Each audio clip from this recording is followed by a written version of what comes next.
Apa kita bersama? Ayo kita gotong royong. Gimana?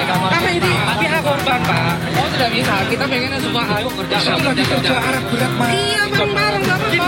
Alat berat khawatirnya nanti kalau keselamatan sampai lebih banyak. Kami sudah tambah kita ganti semuanya. Udah kami tambah gitu.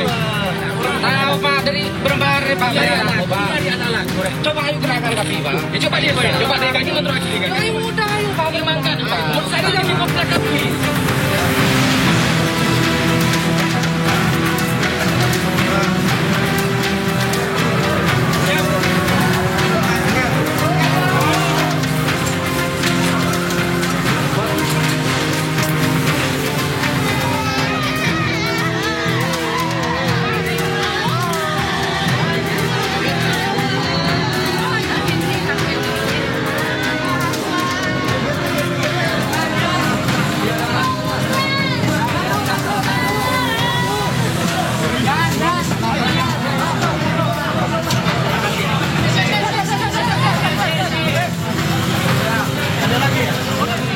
Nggak ada ya, cuma perut kecepet ya.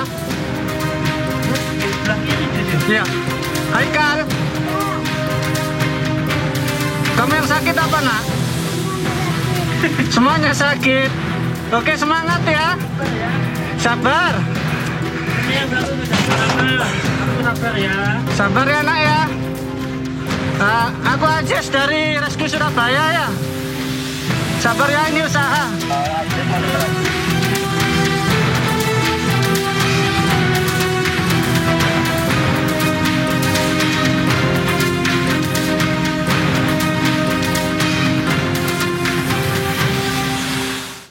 Ya pemirsa, Indonesia yang kita awali dengan berita total sebanyak 14 orang ditemukan dalam kondisi meninggal dunia akibat bangunan ambruk di Pondok Pesantren Al-Khozini, Sidoarjo, Jawa Timur.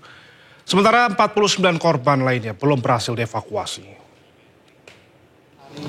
Total ya, jadi total ini semua korban itu kan ada 167 ya, 167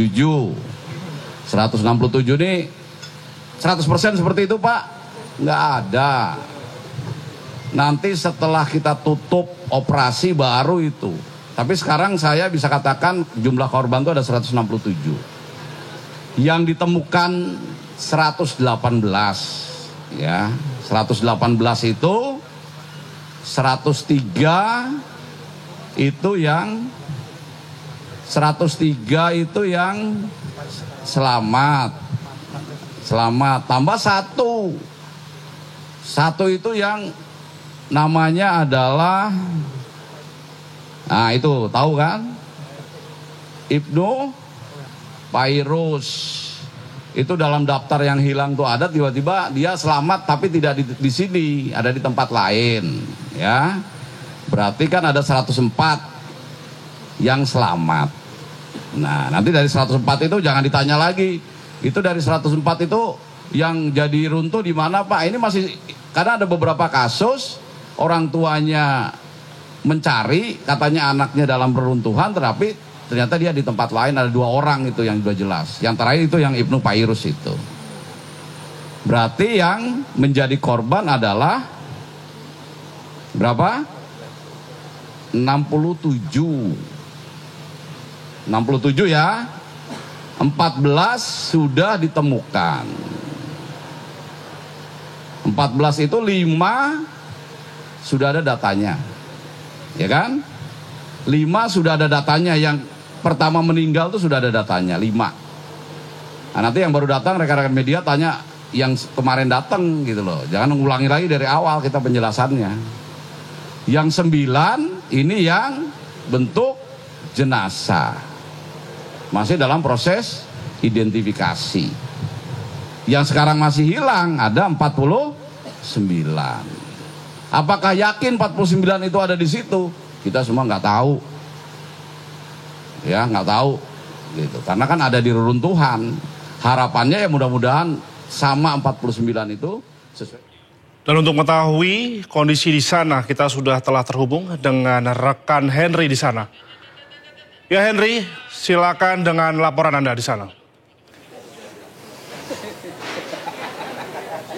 Indra, sejauh ini sudah masuk hari ke-6 proses evakuasi dari runtuhnya satu musola dengan struktur 3 lantai yang ada di Pondok Pesantren Al-Khozini, Sidoarjo, Jawa Timur, di mana memang di hari ke-6 ini berfokus evakuasi ataupun fokusnya ini pada titik reruntuhan yang sudah disampaikan tadi dalam konferensi pers oleh Letjen TNI Dr. Suharyanto, Kepala BNPB. Dan kemudian sedikitnya juru kamera kami, Ade Supriyatna, akan menunjukkan bagaimana kondisi terkini untuk lokasi dari titik terdekat runtuhnya musola ataupun proses evakuasi, di mana ini ada sejumlah kendaraan yang digunakan untuk melangsungkan proses evakuasi ataupun pengangkatan barang-barang ataupun sisaan dari reruntuhan seperti halnya beton dan juga beberapa reruntuhan bangunan.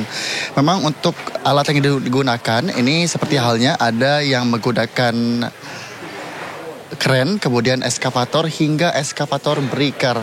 Dan tentunya kalau informasi yang kami terima ini untuk menggunakan alat berat sendiri ini sudah atas persetujuan dari perwakilan wali santri yang dilakukan pada tanggal 2 Oktober 2025 untuk menandatangani berita acara. Dan kemudian untuk berkaitan dengan jumlah dari korban, ini tadi yang disampaikan juga pada konferensi pers, totalnya untuk korban ini data yang sudah berhasil dikumpulkan ada 167 korban yang memang ini jumlahnya juga belum pasti. Kemudian dengan rincian yang sudah ditemukan sebanyak 118 dengan 103 yang bisa dikatakan selamat, dengan ditambahkan dengan satu santri ataupun satu santri yang berhasil melakukan evakuasi sendiri pada saat kejadian. Kemudian ada 67 korban yang masih total dalam pencarian. Kemudian ini ada 14 yang sudah berhasil ditemukan. Dan dari 14 hasil korban yang ditemukan, ini yang dikatakan adalah meninggal dunia ataupun wafat pada insiden ini ada 5 yang berhasil sudah diidentifikasi data korban tersebut. Kemudian ada 9 yang masih dalam proses identifikasi. Berarti totalnya dalam keseluruhan ada 49 korban yang masih belum ditemukan, Indra. Dan tentunya selain itu untuk saat ini pun di lokasi tempat kejadian ini masih terus diawasi oleh santri, kemudian juga pihak-pihak pengamanan, karena kami pun awak media bersama dengan wali santri tidak bisa mendekat ke titik lokasi, Indra. Ini yang menjadi satu kesulitan kami untuk melihat bagaimana proses evakuasi. Dari hal tersebut tentunya pihak dari Basarnas menginisiasi untuk menyediakan operator ataupun menyediakan CCTV untuk bisa melihat bagaimana proses evakuasi pengangkatan barang-barang ataupun sisaan dari runtuhan bangunan ataupun beton yang dilangsungkan selama 24 jam. Dan tentunya tidak hanya itu, Indra, untuk wali santri pun tadi juga disebutkan per hari ini akan dipindahkan ke RS Bayangkara, yang tentunya untuk di RS Bayangkara sendiri ini posnya hanya dikhususkan untuk keluarga inti dan pos yang terdekat disediakan ini oleh BNPB kemudian juga oleh Basarnas untuk perwakilan dari wali santri saja. Dan tentunya juga sejumlah kegiatan yang dilakukan di sini juga masih terus melakukan proses evakuasi, terutama untuk wali santri sendiri pun juga terus menunggu kabar baik dari proses evakuasi yang kini sudah berlangsung selama 6 hari. Indra, kembali ke Anda studio. Henry, bisa Anda jelaskan, Henry, BPBD ataupun BNPB ini melakukan evakuasi sampai kapan, Henry? Mengingat sudah 1 minggu ini masih terus berlangsung. Silakan jelaskan, Henry. Sampai sejauh ini, Indra, ini sudah masuk hari ke-6 proses evakuasi yang kemudian sebetulnya ada 15 titik yang disampaikan untuk proses evakuasi. Namun 15 titik ini memang bukan angka yang pasti untuk menentukan titik-titik proses evakuasi. Sejauh ini sudah ada 8 titik, kemudian juga ditambahkan dengan 4 titik. Berarti tandanya sudah ada 12 titik yang berhasil dievakuasi dan 3 titiknya ini masih dalam proses pemeriksaan karena perlu hati-hati dalam proses evakuasi. Dan tentunya kami terus memantau, Indra, bagaimana proses evakuasi di hari ke-6 ini di Pondok Pesantren Al-Khozini, Sidoarjo, Jawa Timur. Indra. Baik, terima kasih Henry Aprilia melaporkan langsung dari kawasan Pondok Pesantren Al-Khozini, Sidoarjo, Jawa Timur. Selamat bertugas kembali, Henry, dan tetap berhati-hati.